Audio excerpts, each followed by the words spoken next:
उन्होंने विश्वास पैदा किया है। बहनों भाइयों, जहां जहां मैं जाता हूं, जिन जिन भी सार्वजनिक सभाओं को संबोधित करने के लिए, दुनिया के दूसरे देशों में रहने वाले भी जब भारतवासी हैं उनसे भी मैं बातचीत करता हूं। मुझे लगता है कि इस देश की जनता का विश्वास अब मोदी जी के प्रति पूरी तरह से पक्का हो गया है। और मैं यकीन दिलाना चाहता हूं, जब मैं भारतीय जनता पार्टी का अध्यक्ष था, उसी समय प्रधानमंत्री के उम्मीदवार के रूप में वह चुनाव के मैदान में उतरे थे। मैं उनके कर्तृत्व से अच्छी तरह परिचित हूं, उनके वक्तृत्व क्षमता से अच्छी तरह मैं परिचित हूं, उनकी नीयत से भी मैं अच्छी तरह परिचित हूं, उनके ईमान से भी मैं अच्छी तरह परिचित हूं। मुझे याद है कि एक बार हम और वो दोनों लोग एक सार्वजनिक सभा में मौजूद थे। उस समय उन्होंने कहा, एक बात कही थी, तो मुझे लगा कि बात तो बहुत बड़ी बोल गई इन्होंने, लेकिन वह बात पूरी हो पाएगी नहीं हो पाएगी, या तो समय के गर्भ में छिपा हुआ है। लेकिन बहनों भाइयों, मैं आज भी यदि याद करता हूं तो उन्होंने कहा था, मोदी जी ने उस समय, सौगंध मुझे इस मिट्टी की, सौगंध मुझे इस मिट्टी की, इस देश को नहीं मिटने दूंगा, इस देश को कभी झुकने नहीं दूंगा। और वह करके उन्होंने, मोदी जी ने दिखा दिया। मेरे बहनों भाइयों, इसीलिए मैं कह सकता हूं कि जो भी जन सामान्य में उन्होंने विश्वास पैदा किया है, जो कहा था उसे करके उन्होंने दिखाया है। अभी हमारे अनिल विज जी आपके सामने विचार कर रहे थे, हमारे प्रदेश अध्यक्ष धनखड़ जी, कंवरपाल जी, कैसे उन्होंने अंतर्राष्ट्रीय जगत में भारत की प्रतिष्ठा को बढ़ाया है। इससे भी आप सभी अच्छी तरह परिचित होंगे। पहले बहनों भाइयों, दुनिया के मंचों पर भारत कुछ बोलता था तो भारत की बातों को लोग गंभीरतापूर्वक नहीं लेते थे, कहते थे भारत तो एक कमजोर देश है, गरीबों का देश है।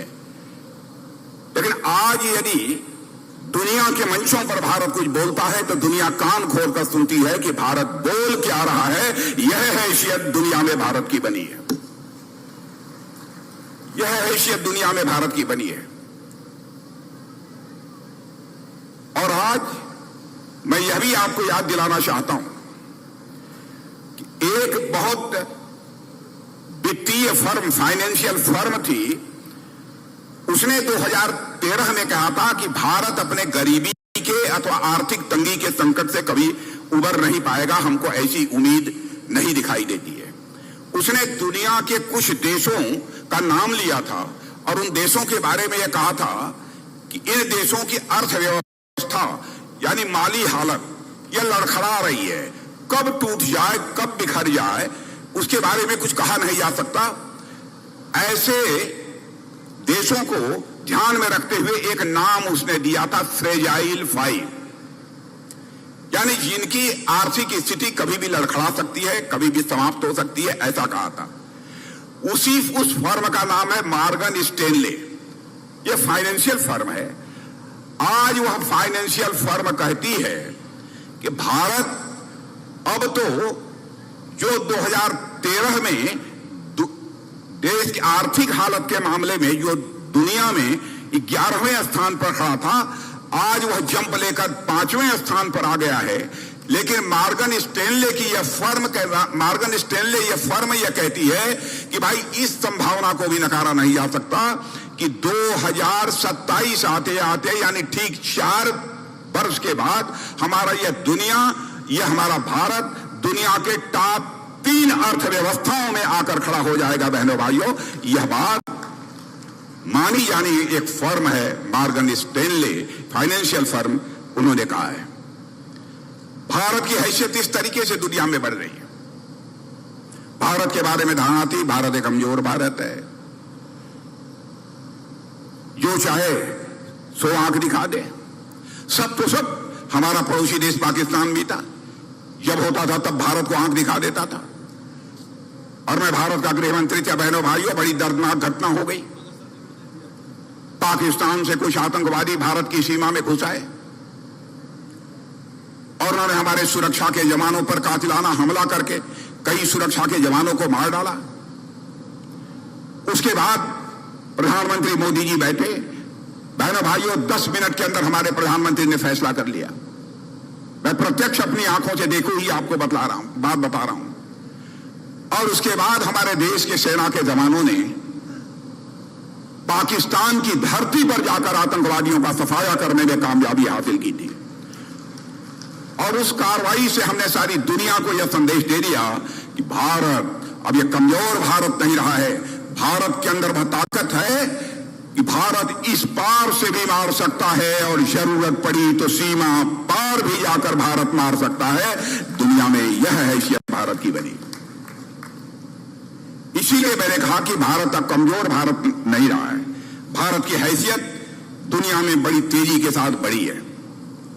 चाइना के साथ भी जो कुछ भी हुआ था, बहनों भाइयों, हमारे सेना के जवानों ने जिस शौर्य और पराक्रम का परिचय दिया है, उसकी जितनी भी सराहना की जाए वह कम है।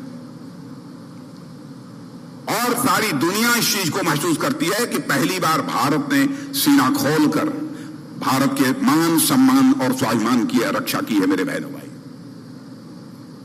यह भारत की हैसियत, यह भारत की ताकत सारी दुनिया में बनी है।